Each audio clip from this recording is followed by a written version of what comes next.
Gittin? Çok da bakayım. Selam aleyküm. Özünün ne? Bu ne? Kaleminiz.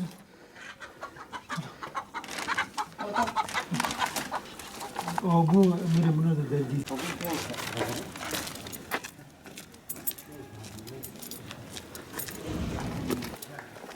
Ahmet. Baba nerede mi? Bence taşın ses çıkardı. Güle güle bakın. Ona teşekkür ederim.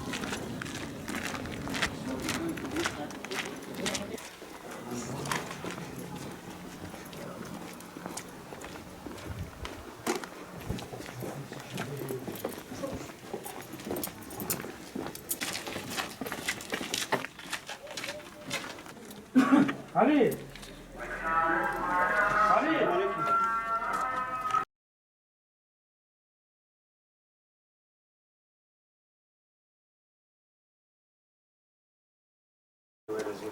Mola şabadin jivi.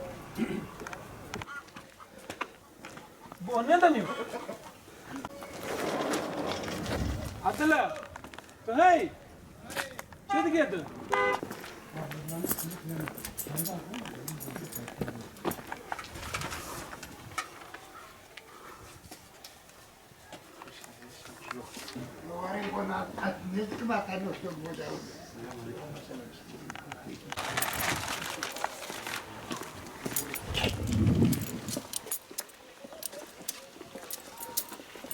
Şahbazın bu ev buraya mağara Ramazan ha.